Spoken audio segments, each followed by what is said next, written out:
안녕하세요. 마취과 의사 선생님들.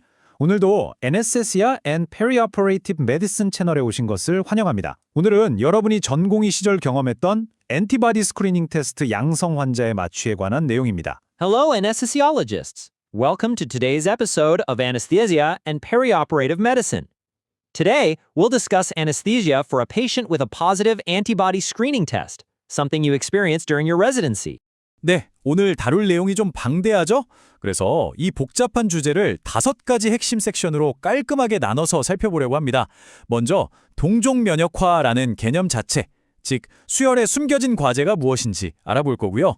이어서 항원과 항체의 세계, 그러니까 면역학적 기전을 깊이 파고들 겁니다. 그 다음엔 어떤 환자가 특히 위험한지 위험 요인과 반응자 프로파일을 분석하고 DHTR이나 과용혈 같은 실제 임상 시나리오를 짚어본 후에 마지막으로 가장 중요한 우리 마취과 의사들을 위한 주술기 관리 프로토콜로 마무리하겠습니다. This structured approach is designed to provide a comprehensive understanding, bridging basic science to direct clinical application. 자, 그럼 첫 번째 섹션, 동종면역화, 숨겨진 과제부터 시작하겠습니다. 부제는 수혈된 혈액이 적이 될 때입니다. 우리는 보통 수혈을 생명을 구하는 당연한 치료법으로 생각하지만 사실 어떤 상황에서는 이 고마운 혈액이 우리 몸의 면역 체계를 자극하는 적이 될 수도 있습니다. It's a critical, yet often overlooked, challenge in transfusion medicine. 이 섹션에서는 바로 그 근본적인 문제의 의식을 함께 고민해보고자 합니다. 이 질문 한번 진지하게 생각해 보시죠. 내 몸을 살리기 위해 들어온 혈액을 우리 몸의 면역 시스템이 외부 침입자로 오인하고 공격하기 시작한다면 어떻게 될까요? 이게 바로 적혈구 동종면역화의 핵심적인 딜레마입니다. This isn't just a hypothetical question. It's a real clinical problem we face sometimes in the middle of a critical surgery. 바로 이 면역 반응 때문에 응급수술이 지연되기도 하고 때로는 생명을 위협하는 심각한 합병증이 발생하기도 하는 거죠. 그럼 적혈구 동종 면역화를 좀 더 정확하게 정의해 볼까요? 이건 기본적으로 우리 몸에 없는, 즉 non-safe 적혈구 항원에 노출되었을 때 발생하는 면역 반응입니다. 주로 수혈이나 임신을 통해서 이런 외부 항원에 처음 노출되고 이 과정을 감작, sensitization이라고 부릅니다. 감작이 일어나면 우리 몸은 그 항원에 대항하는 동종 항체, 알로엔티바디를 만들어내게 되죠. Essentially, the recipient's immune system is creating antibodies against the donor's red blood cells. 이 항체들은 당장은 문제를 일으키지 않을 수 있지만 다음 수혈을 기다리는 잠재적인 시한폭탄과도 같습니다. 자, 그래서 이게 우리 마취과 의사들에게 왜 그렇게 중요할까요? 첫째, 수술에 필요한 혈액을 찾는 걸 정말 심각하게 지연시킬 수 있습니다. 혈액은행에서 이 환자에게 맞는 항원이 없는 혈액을 찾느라 몇 시간, 심지어 며칠이 걸릴 수도 있으니까요. 둘째, 지연성 용혈성 수혈 반응, 즉 DHTR의 위험을 극적으로 높입니다. In the most severe cases, this can escalate to hyperhemolysis syndrome, a truly life-threatening condition where the patient's own red cells are also destroyed. 결국 만성적으로 수혈을 받아야 하는 환자나 장기 이식 환자의 장기적인 치료 계획을 굉장히 복잡하게 만드는 우리가 반드시 대비하고 관리해야 할 중요한 임상 과제인 겁니다. 이제 두 번째 섹션으로 넘어가 보겠습니다. 여기서는 이 모든 반응의 근간을 이루는 면역학적 기전을 좀 더 자세히 들여다볼 거예요. 항원, 항체, 그리고 그 둘 사이의 상호작용의 세계로 한번 들어가 보죠. This section covers the fundamental immunology behind alloimmunization. 이 기초를 탄탄하게 이해하는 것이 결국 우리 환자를 안전하게 관리하는 첫걸음이 될 겁니다. 우리가 혈액형 하면 보통 ABO 시스템이랑 RHD 항원 정도를 떠올리잖아요. 그런데 사실 적혈구 표면의 세계는 상상 이상으로 복잡합니다. 지금까지 국제수혈학회 ISBT에서 공식적으로 인정한 혈액형 시스템만 해도 48개에 달하고 그 안에 속한 항원은 300개가 훌쩍 넘습니다. We're dealing with a vast and complex landscape of potential immunogenic targets. 우리가 임상에서 마주하는 골치 아픈 동종 면역화는 바로 이 ABO를 넘어선 세계에서 벌어지는 일들이라고 생각하시면 됩니다. 이 수많은 항원들 중에서도 임상적으로 특히 문제를 자주 일으키는 주요 악당들이 있습니다. 이 표를 보시죠. RH 시스템의 D 항원을 제외한 C, C, E 항원은 동종 면역화의 가장 흔한 원인입니다. 그리고 CAL 시스템의 K 항원은 RHD 다음으로 면역원성이 굉장히 높아서 아주 적은 양의 혈액에 노출되어도 항체가 잘 생깁니다. 더피와 키드 시스템 항체들은 지연성 용혈 반응의 주범으로 아주 유명하죠. Especially The KIT antibodies are often called the dangerous antibody. 그 이유는 이 항체들이 시간이 지나면서 혈중 농도가 감지 수준 이하로 뚝 떨어졌다가 나중에 해당 항원에 다시 노출되면 아주 격렬한 기억 반응, anamnestic response를 일으켜서 심각한 용유를 유발할 수 있기 때문입니다. 정말 위험하죠. 그렇다면 이런 동종항체들은 대체 어떻게 만들어지는 걸까요? 이 슬라이드를 보시면 크게 두 가지 경로가 있다는 걸 알 수 있습니다. 왼쪽이 T세포 의존성 경로, 오른쪽이 T세포 비의존성 경로입니다. Most of the clinically significant alloantibodies, which belong to the IgG class, are produced via the T-cell dependent pathway. 이 경로가 임상적으로 훨씬 중요한 이유는 강력한 면역 반응을 유도하고 오래 지속되는 면역 기억을 형성하는 기억비 세포를 만들어내기 때문입니다. 반면에 우리가 흔히 아는 ABO 항체 같은 자연 항체, natural antibody는 주로 T세포 비의존성 경로를 통해 만들어진다고 알려져 있습니다. 그럼 임상적으로 더 중요한 T세포 의존성 경로를 단계별로 한번 따라가 볼까요? 첫 번째 단계는 당연히 노출과 인식입니다. 수지상세포, 덴드리틱셀 같은 항원 제시세포, APC가 외부에서 들어온 적혈구 항원을 잡아먹고 잘게 분해해서 처리합니다. 두 번째, 이 APC는 처리된 항원 조각을 CD4 플러스 T세포에게 보여주면서 이런 침입자가 들어왔다고 알리고 T세포로 활성화시킵니다. 세 번째 단계는 협력이에요. Activated T helper cells provide critical co-stimulatory signals to B cells that have also recognized the same foreign antigen. 마지막으로 이 T세포의 전폭적인 지원을 받은 B세포는 IgG 장체를 뿜어내는 공장인 형질세포로 분화하고 동시에 다음 침입에 대비하기 위한 기억 B세포 메모리 B셀을 만들어냅니다. 이게 바로 DHTR에서 보는 강력한 기억 반응의 기초가 되는 거죠. 여기서 정말 중요한 임상적 통찰이 하나 있습니다. 바로 염증의 역할입니다. 여러 연구에서 일관되게 보여주는 결과인데요. 환자가 감염이나 수술, 외상 등으로 인해 전신적인 염증 상태에 있을 때 수혈을 받으면 동종면역화가 발생할 위험이 극적으로 증가합니다. 왜냐하면 염증 사이토카인들이 항원 제시세포의 기능을 강화하고 T세포 활성화를 촉진하는 말 그대로 강력한 촉매제 역할을 하기 때문이죠. This concept is absolutely crucial for our risk stratification in the perioperative setting. It tells us that the recipient's clinical state at the very moment of transfusion is a major determinant of their subsequent immune response. 자, 이제 세 번째 섹션입니다. 여기서는 누가 동종면역화에 더 취약한가에 대한 답을 찾아보겠습니다. 우리는 이제 그 기전을 어느 정도 이해했으니까 이걸 바탕으로 어떤 환자가 고위험군인지 임상적으로 식별하는 데 초점을 맞출 거예요. This is all about moving from understanding the mechanism to practical clinical risk assessment. 고위험 환자를 미리 알아볼 수 있다면 예방 전략을 세우는데 아주 큰 도움이 되겠죠. 동종 면역화의 위험은 절대로 한 가지 요인만으로 결정되지 않습니다. 이 도넛 차트를 보시면 여러 요인이 복합적으로 작용한다는 걸 알 수 있죠. 항원의 특성, 공여자의 적혈구 특성, 수혈 관련 변수 등 여러 가지가 있지만 가장 큰 비중을 차지하는 건 바로 환자, 즉 수혈자 본인의 면역 상태입니다. 약 40%를 차지하죠. The key takeaway here is that the recipient's own immune status is the single most significant factor. 이건 우리가 환자 개개인의 특성, 특히 면역학적 배경에 깊은 관심을 가져야 하는 이유를 명확하게 보여줍니다. 위험 요인을 크게 환자 관련 요인과 수혈 관련 요인 두 가지로 나누어 볼 수 있습니다. 환자 측 요인으로는 특정 HLA 타입과 같은 유전적 소인이 있고 겸상적 혈구병, SCD나 지중해 빈혈처럼 만성적인 염증과 용혈이 동반되는 기저질환이 아주 중요합니다. 그리고 앞서 강조했던 수술이나 감염 같은 급성 염증 상태도 포함되죠. 수혈 관련 요인으로는 당연히 수혈 횟수가 많을수록 노출 기회가 늘어나니 위험이 증가하고 공여자와 수혈자 간의 인종적 불일치 (racial mismatch로 인한 항원 차이도 매우 중요한 변수입니다. Interestingly, even the storage age of the transfused RBCs can play a role, as older cells may release more pro-inflammatory signals known as DAMPs, or damage-associated molecular patterns. 기저질환의 중요성은 이 표를 보면 정말 명확하게 드러납니다. 일반 수혈 환자군에서의 동종면역화 비율이 1-3% 정도로 낮은 반면 겸상 적혈구병 환자들을 보세요. 무려 18.6%에서 많게는 50%에 달하는 정말 엄청나게 높은 비율을 보입니다. This staggering difference is due to a perfect storm of risk factors. Chronic inflammation from the disease itself, a clear genetic predisposition, and significant antigenic disparity between the primarily black patient population and the largely white blood donor pool. 평생 수혈을 받아야 하는 지중해 빈혈 환자 역시 매우 높은 비율을 나타내죠.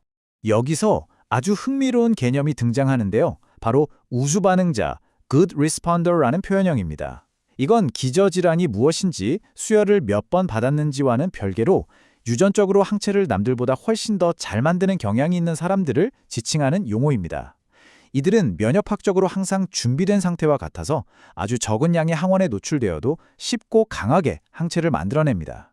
It's a genetically determined trait, making some individuals simply more prone to creating antibodies against foreign antigens. 만약 우리가 이런 우수 반응자를 미리 식별할 수 있다면 훨씬 더 적극적인 예방적 수혈 전략을 세울 수 있겠죠. 그렇다면 이런 유전적 소외를 어떻게 알 수 있을까요? 가장 강력한 단서가 바로 HLA 타입입니다. 이 표는 특정 HLA-DRB1 대립 유전자가 특정 동종항체 생성 위험과 얼마나 밀접하게 연관되어 있는지를 보여줍니다. 예를 들어 DRB1 파이핀 15 대립 유전자를 가진 사람은 NTD나 NT-FEA 항체를 만들 위험이 다른 사람보다 높다는 거죠.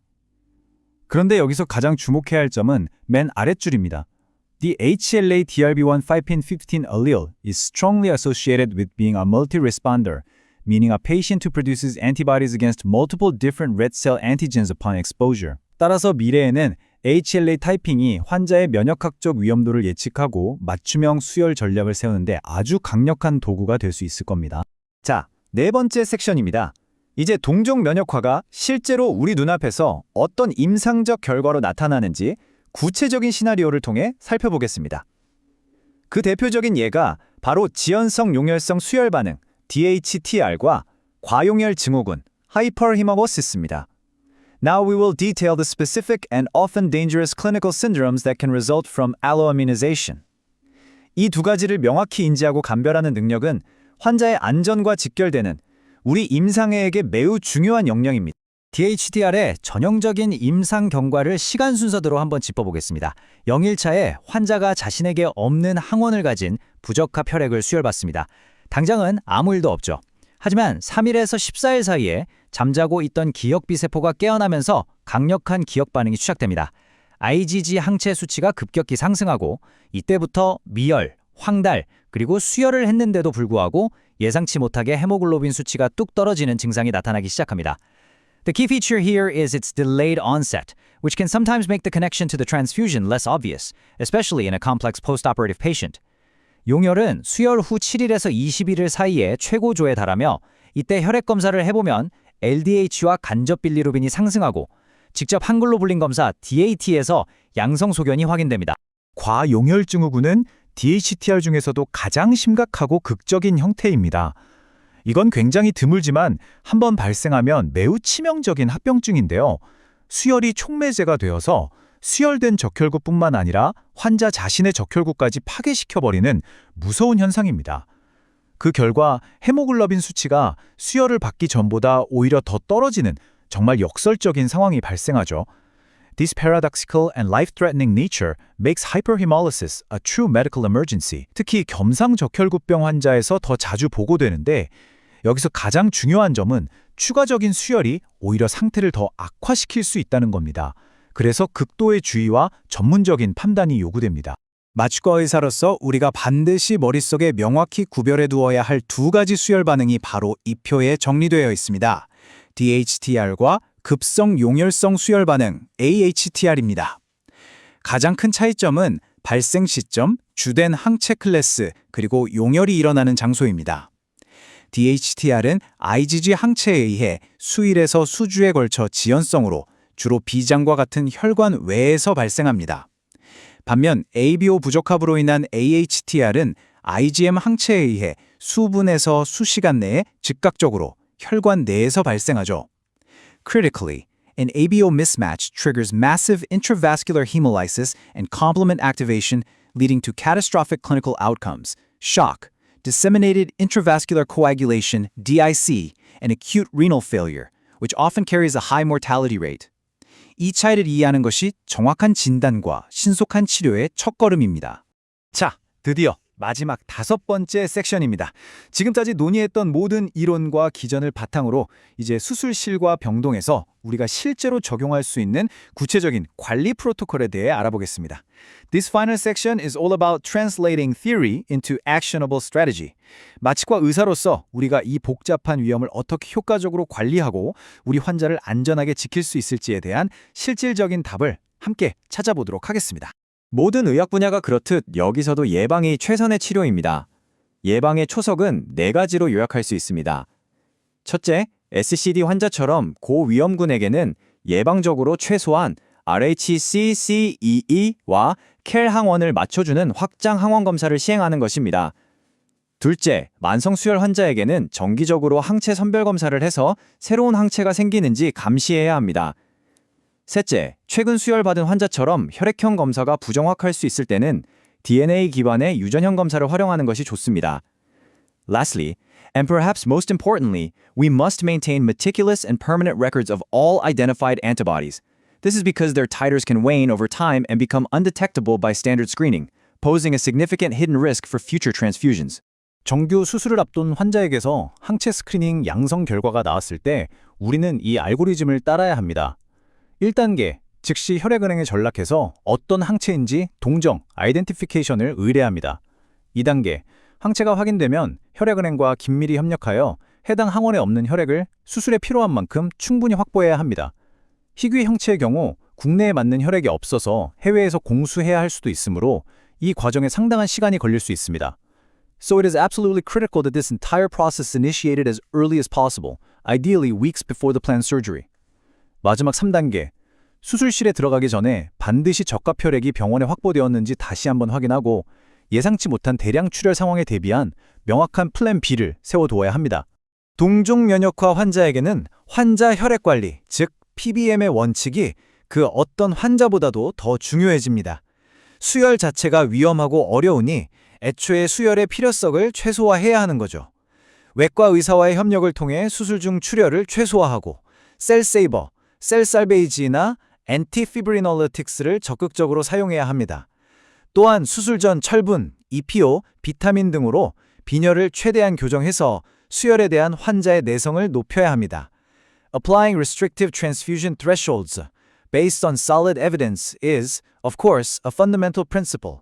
그리고 TEG나 아로템 같은 점탄성 검사를 활용하여 불필요한 혈장 수혈을 피하고 꼭 필요한 응고인자만 보충하는 목표 지향적 응고 관리를 시행하는 것이 매우 중요합니다.